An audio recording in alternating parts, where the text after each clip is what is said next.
2214. O registro que iniciou a investigação não veio de sensores urbanos nem de arquivos históricos. Veio de um vídeo.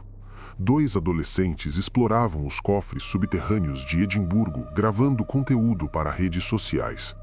O objetivo era mostrar lugares antigos da cidade, que, segundo turistas, pareciam assombrados. A área era formada por corredores estreitos de pedra iluminados por pequenas lâmpadas instaladas para preservar as estruturas históricas. Durante a gravação, algo interrompeu a conversa. Um som. Raspagem. Vindo debaixo da pedra. O microfone captou o ruído com clareza. Os 2 ficaram em silêncio por alguns segundos tentando entender de onde vinha o som. Um deles aproximou a câmera do chão enquanto o outro observava o corredor vazio. Nada se moveu.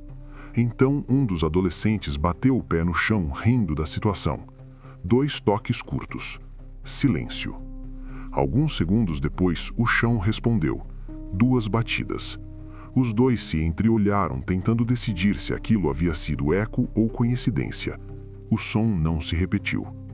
O vídeo terminou poucos segundos depois. Eles não voltaram àquele corredor. Alguns meses depois, durante uma visita guiada aos cofres turísticos da cidade, uma visitante interrompeu o grupo no mesmo ponto do corredor. Ela caminhava alguns passos atrás do guia quando parou abruptamente e disse sentir alguém atrás dela. Não era um susto repentino, mas uma sensação persistente de presença, como se alguém estivesse parado muito próximo em silêncio. O guia olhou para trás imediatamente. O corredor estava vazio e não havia outras pessoas naquele trecho da galeria. Mesmo assim, a visitante insistiu que havia sentido algo. Não era toque físico nem movimento de ar. Era apenas a certeza de que não estava sozinha naquele ponto do corredor. No mesmo instante em que ela parou, os sensores ambientais da cidade registraram uma pequena vibração no piso exatamente naquela área. O sistema classificou o evento como microinterferência estrutural e o registro foi arquivado como falha técnica. Mais tarde, quando os técnicos revisaram os dados, perceberam um detalhe curioso. A vibração havia ocorrido exatamente no mesmo ponto onde o vídeo havia sido gravado meses antes.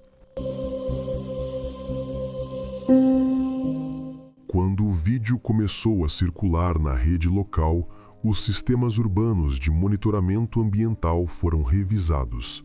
Sensores instalados nos cofres subterrâneos monitoravam vibrações estruturais há anos como parte dos programas de preservação da cidade e de proteção do patrimônio histórico subterrâneo. Durante a análise dos registros, os técnicos perceberam que pequenas vibrações haviam sido detectadas várias vezes ao longo dos anos no mesmo ponto do corredor. Os eventos eram raros e quase sempre fracos demais para gerar alertas automáticos ou qualquer tipo de investigação imediata. Outro detalhe chamou atenção. Muitos desses registros ocorreram quando pessoas estavam passando pela área. Durante a revisão histórica da estrutura, um relatório antigo foi encontrado. Era um relatório técnico do início do século XX, descrevendo uma inspeção nos cofres subterrâneos da cidade. O documento estava assinado por um membro do Conselho Municipal, Malcolm Reed. Depois da revisão dos registros e da análise do vídeo, os pesquisadores decidiram reproduzir o evento exatamente como havia ocorrido. No mesmo corredor e no mesmo ponto onde o vídeo havia sido gravado, um sensor sísmico de alta precisão foi instalado diretamente sobre o piso de pedra. Outros sensores foram posicionados ao redor da estrutura para registrar qualquer movimento secundário. O pesquisador responsável posicionou-se exatamente no local onde o adolescente havia batido o pé no vídeo. Durante alguns segundos, ele permaneceu imóvel. O corredor estava completamente silencioso. Então ele reproduziu o gesto. 2 batidas curtas no chão. Os sensores registraram as vibrações imediatamente. Durante alguns segundos, nada aconteceu. A equipe começou a revisar os monitores quando uma nova leitura apareceu no sistema. 2 vibrações vindas debaixo da pedra. Não eram ecos das batidas iniciais. A frequência era diferente e os sensores confirmaram a direção do movimento. A vibração havia surgido do outro lado da pedra. A hipótese geológica foi descartada naquele momento. Algo estava respondendo. Foi então que a escavação foi autorizada. A parede estrutural foi removida no inverno de 2214. As equipes começaram retirando blocos de pedra que não faziam parte da construção original dos cofres. Atrás da parede havia um espaço que não constava nas plantas da cidade. Uma câmara pequena, sem ventilação, sem qualquer registro arquitetônico. As paredes eram irregulares, como se o espaço tivesse sido fechado depois de já existir.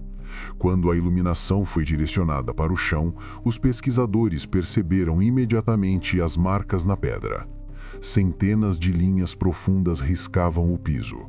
Algumas superficiais, outras cortando a pedra com força suficiente para formar sulcos longos. Todas estavam concentradas no mesmo ponto, a base da parede que havia bloqueado a saída.